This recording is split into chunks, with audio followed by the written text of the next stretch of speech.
Hey guys, and welcome to my podcast, Reading Reviews with Amy. This is my first episode, so if it's a little rocky, please don't judge. I'm trying my best. So the basic outline of this podcast is I'm going to pick a book to review and pretty much just talk about it and give my recommendations and my thoughts on the story and or the characters. So if you haven't read the book, here's a good little chance to sort of get to know it and then also hear my thoughts on it. Later on, I might expand my account to include shows and movies, but right now I'm taking it one step at a time. Okay, anyway, this first book I'm doing is The Hunger Games by Suzanne Collins. This book is part of a trilogy that actually recently got another book added to it. The titles of the trilogy are The Hunger Games, Catching Fire, Mockingjay, and now this new edition called The Ballad of Songbirds and Snakes. So if you've read the trilogy and want to check that out, the new book is in Barnes & Noble. So yeah. So in retrospect, this review is kind of for the whole trilogy, but I can't talk too much about the other books because it'll most likely spoil or give away something in this first book, which, in my opinion, is amazing. So first, I'll give sort of an overview of the book for those who haven't read it. So the main character of the book's name is Katniss Everdeen. She's a 16-year-old girl living in District 12. So a little background on the setting is, so this is sort of a dystopian post-apocalyptic book where now instead of like the United States, it's now this country called Panem.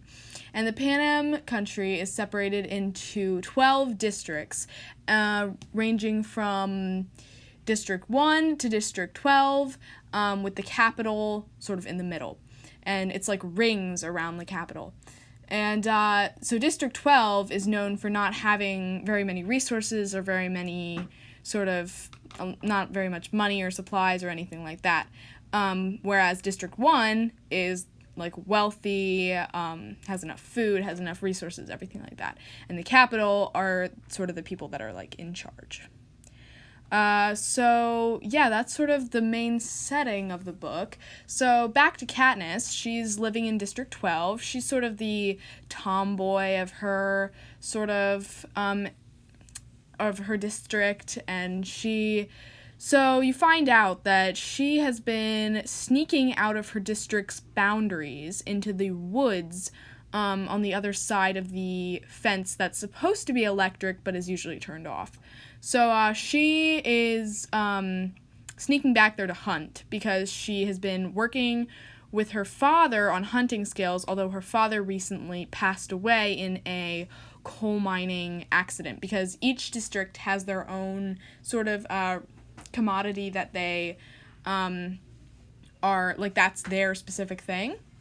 So her district is coal and like coal mining, and her father was a coal miner, so he unfortunately died in that, but she's still carrying out his tradition, and she's sort of taking care of her family, and she's providing food for them while she goes hunting and, brings home animals with her best friend Gale, who is another one of the main characters in the book, and he's been her like best friend, ride or die, for a long time, and they hunt together.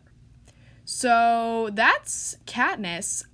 So here's a little bit of backstory that sort of shapes the entire book. So a while ago, the districts tried to rebel against the capital, and obviously the capital didn't really like that very much, so they decided to punish the districts by not only sending them back home with much fewer resources and such, but they also now have to have this thing called the Hunger Games, which is a big thing where each district provides 2 tributes, a boy and a girl, chosen at random, each year to go and participate in the Hunger Games with a boy and a girl from all the other districts. And the main idea of the Hunger Games is all these kids are sent into a random location that they have no idea where they are, and they have to kill everybody else and be the last man standing, pretty much. And that is how they sort of win and get to go home. But, there's like a 1 in 24 chance that you'll make it out. Also, you need to survive, like, climate and food and all that sort of stuff. So the Hunger Games is not really something that is very appreciated or people that something that people want to do. So, yeah. So that is what, sort of the backstory of the entire story. And for me personally, I think that, like, that is just, like, not where, like, if I was in the Capitol and I wanted to punish the districts for doing something bad, I would not start, like, random games. I would most likely just cut their resources, probably. But even that's bad, so I would probably not do any of that.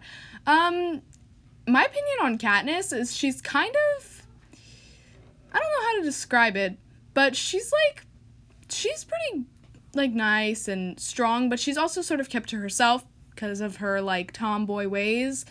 But, I like to watch her character grow throughout the book, so I like Katniss. She's described as having dark brown hair that she often wears in a braid, and she is living now, since her father died, she's living with her mother and her younger sister, Prim, short for Primrose, who also becomes a main character of the book.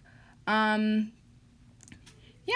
I would definitely recommend this book. There's a lot of surprising plot twists along the way, but it's also, like, very adventurous and exciting. Okay, so up until that point, it's pretty much spoiler-free.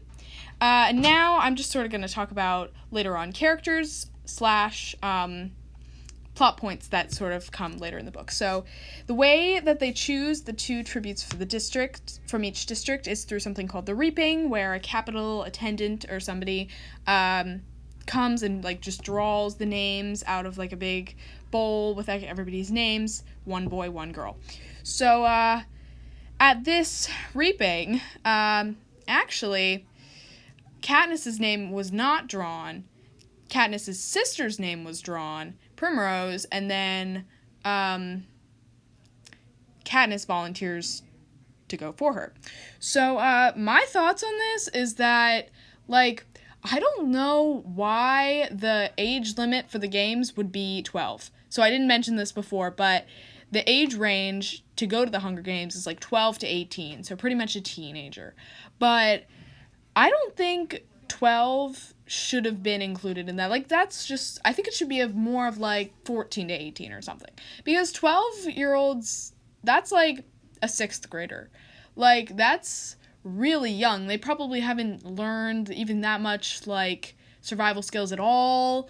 And in the higher up districts, like District 1, District 2, they have the money and resources to train kids up until age 12. But until then, or in any lower districts, they just don't really have that chance, and they can't really train. So I just think that's really unfair, especially, well, I think the whole games is unfair, obviously, but anyway, also the thing with Primrose, where Primrose's name is called instead of Katniss, and then she volunteers for her, I think that is just, like, a really brave thing to do. Like, I have a little sister, and I would probably do that for her. I mean, I don't know.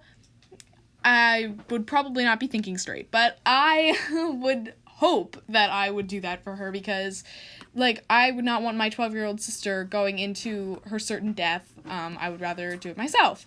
Then again, I'm not very athletic, so I would probably be the first one to die anyway. But, it's fine. It's okay. I would rather my sister get to live on and live a full life than me. But, so that's why when Katniss did that for her sister, I really felt that. I was like, yes, go Katniss. Yeah. Alright, so moving right ahead, skipping to Peeta and Katniss's Capitol entrance.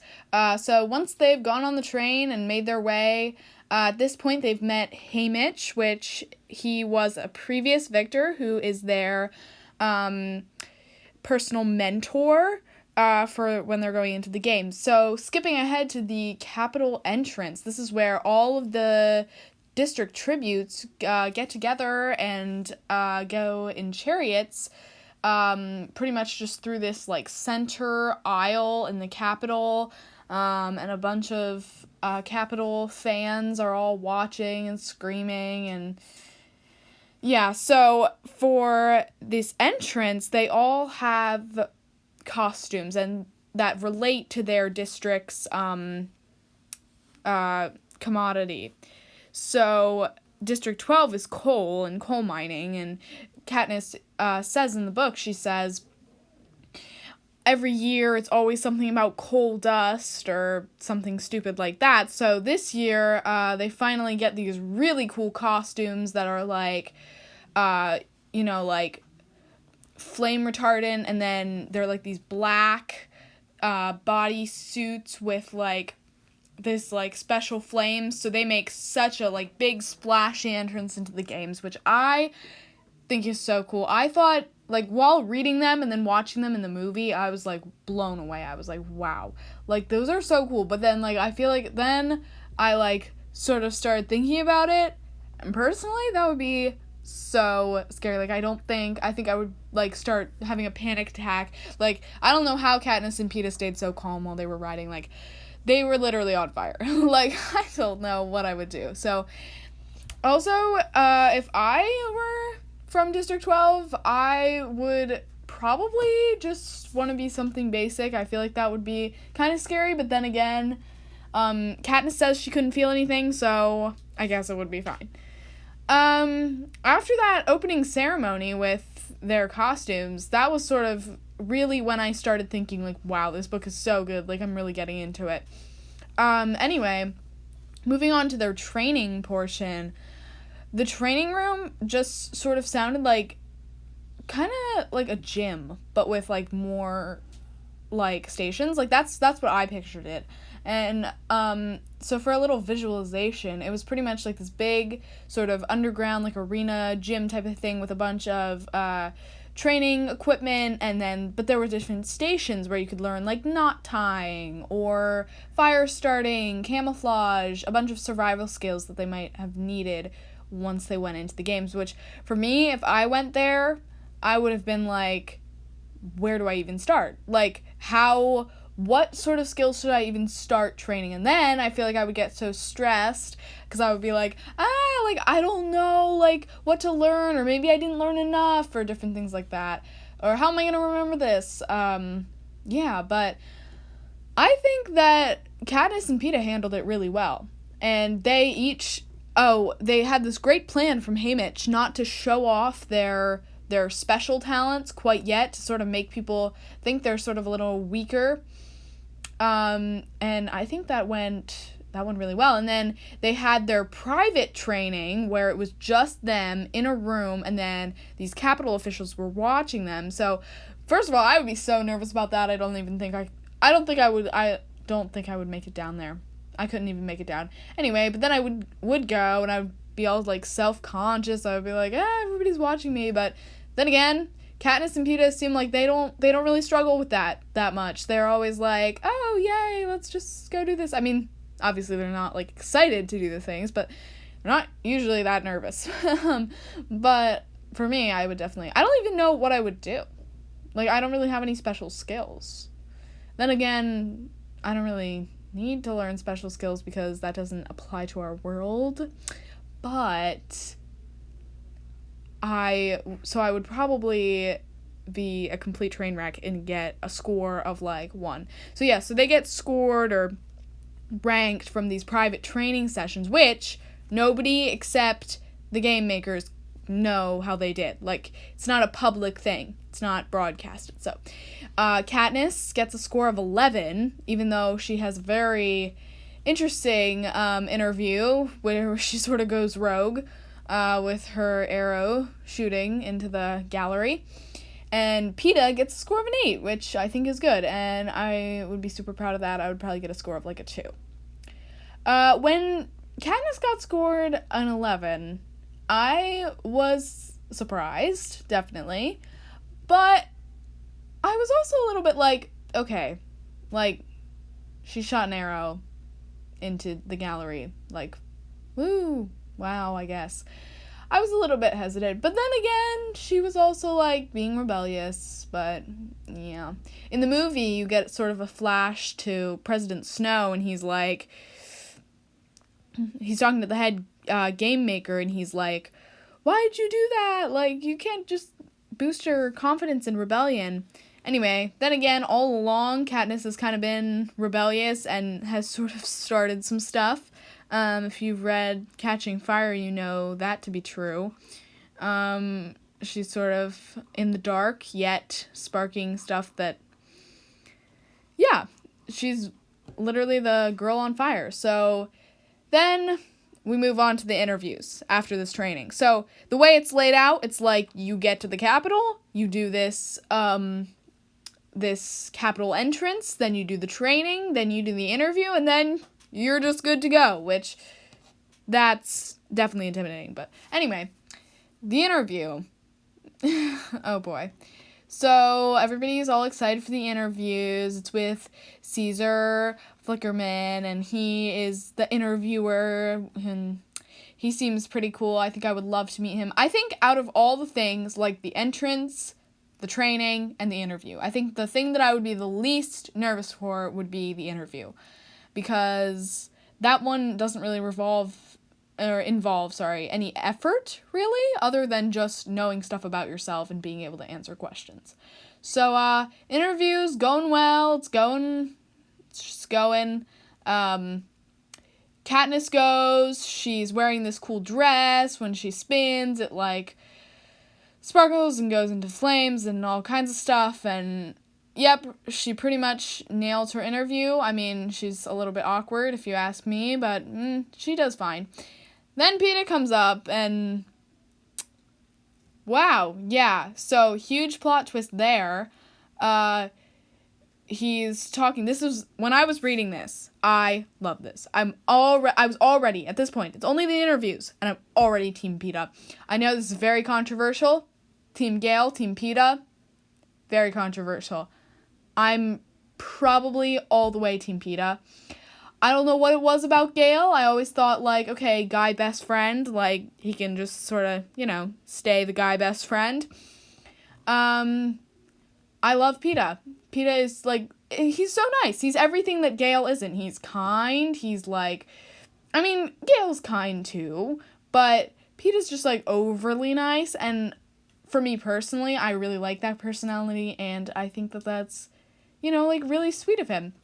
And then, so in this interview, he ends with this giant plot twist. Caesar's like, is there anyone back home? Like, I'm sure once you win the games, there will be plenty of people, or plenty of women wanting to, like, be with you, but Peeta is like, actually, there is somebody, but winning the games wouldn't help my relationship with her, because she came here with me, da-da-da, and it's Katniss, and, I just love that scene. I reread it, like, 5 times.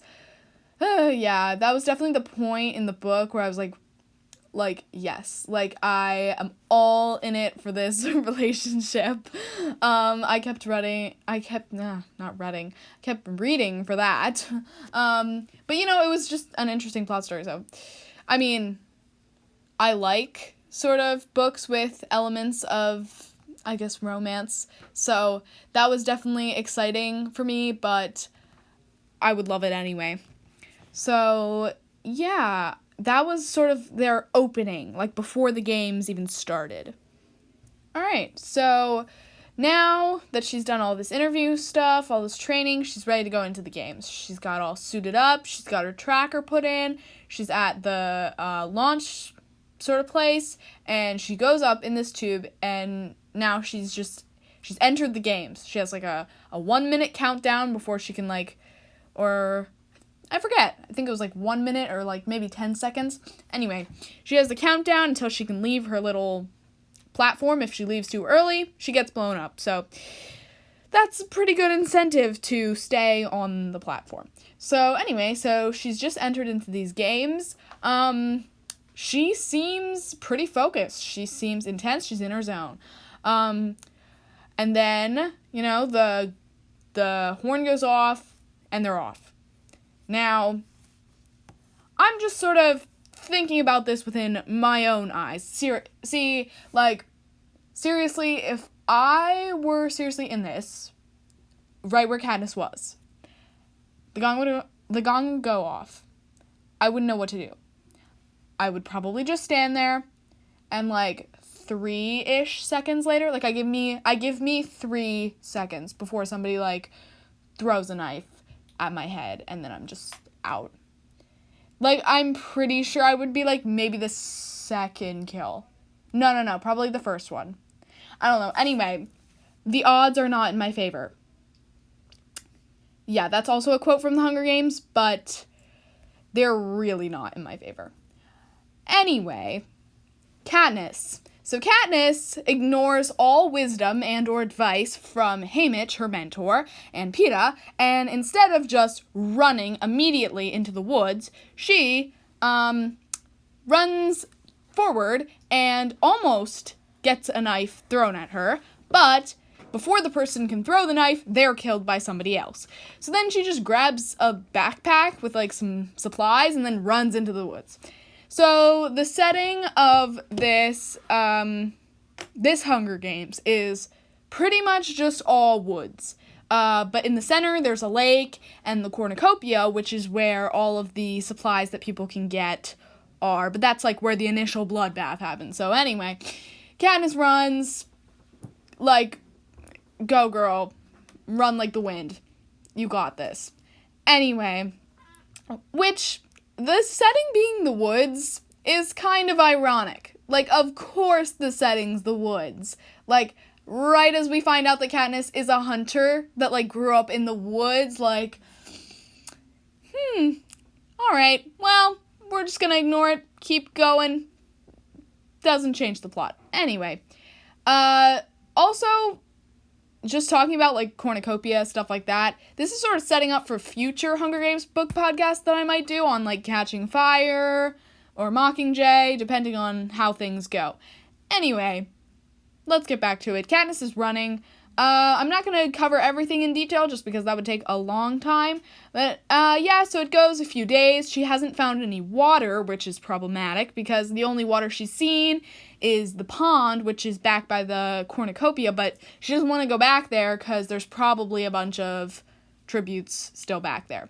So she's looking, she's literally almost dying. She's like, all kinds of things, bad things are happening. She's getting scraped and cut and burns because there's like one time she wandered too far and there was like a fire, so she has burns, all kinds of things. Lots of adventures throughout her time in these first couple days. But anyway, she finds water. She's able to clean herself up a little bit. Haymitch sends her some burn medicine, so she's doing better. She's got her water, she's got her food. Also, she can hunt for, like, rabbits and things using snares or traps. She still doesn't have a bow. She doesn't have a bow yet. Anyway, she meets up with the careers. I forgot to mention this earlier, but the careers are the tributes from districts 1, 2, and 4 who usually have better training in their districts, which I may have mentioned before. Anyway, just reinstating. She meets up with these careers. I mean, not she sees them, they don't see her. So she's trying to come up with a plan, like what's she gonna do? Then they see her, and when they see her, they obviously start, like, going at her. They're like, yeah, get her, like, whatever. But she runs up a tree. They're not able to, like, find her. And then they're like, fine, we'll just get her in the morning. So they go to sleep. And then during the night, she runs into another tribute named Rue from District 8, who is, like, a really young girl, maybe 12. And she helps her, and she points to this nest of tracker jackers, which are, like, really intense wasps that can, like, kill somebody. So anyway, so she sees this nest, so she climbs up in the middle of the night and starts taking her little knife and, like, saws off the branch, and then, like, the whole thing falls on these careers, and it ends up killing, like, 2 of them, but one of them that's dead had the bow and arrow that she wanted, so she can take it from her now that she's dead. And then, yeah, she runs off. But then, after a while, so then time goes on, things happen, she survives, more adventures, blah, blah, blah, blah, blah. And then there's an announcement from the Capitol saying that they can have 2 victors this year. like, if the tributes are from the same district and they're not dead, then they can both win. So obviously she's like, okay, this is great. Like, I'll go find Peeta. We can, like, win together, blah, blah, blah. So she goes and she finds Peeta. Peeta is, like, on the verge of death from an entirely different thing. And so she finds Peeta, which, honestly, if I were in the games, I would have done that way sooner. I would not have waited. I would have wanted a teammate if I had lasted more than 3 seconds. Anyway, she finds Peeta. They team up. They have a bunch of sweet moments. This is why I'm Team Peeta. I love, it was just, chef's kiss. I love it. So anyway, after a while, there's only a couple tributes left. Katniss and Peeta team up. They kill them. Eventually, everybody's dead except Katniss and Peeta. And they're like, woohoo, like, we won. But then they say, actually, the Capitol says, actually, just kidding. It can only be one tribute. So now, they don't know what to do. Like, what are they going to do? So then Katniss remembers that earlier Peeta had found some poisonous berries. So they get these poisonous berries. They're like, all right, well, if we can't win together, we'll just both eat them and both die. But obviously the Capitol doesn't like this because they want to have their winner. So they are like, okay, fine, you can both win. So then they both win, although the Capitol's mad. And then they go back and they go home and yeah, that's pretty much the end of the book. It was an emotional roller coaster for me. But I really just liked how there were so many plot twists, so much action that it really, you couldn't stop reading. I couldn't put this book down. And yeah, I could go on and on about how much I love Katniss and Peeta. But I'll have to save that for another time. Alright, guys, thank you so much for listening to my podcast. This is the end of episode 1 for The Hunger Games. Feel free to comment on any last thoughts that you have, any opinions, any your thoughts about the book. So, thank you so much for listening, and I'll try and get another episode out soon. Bye!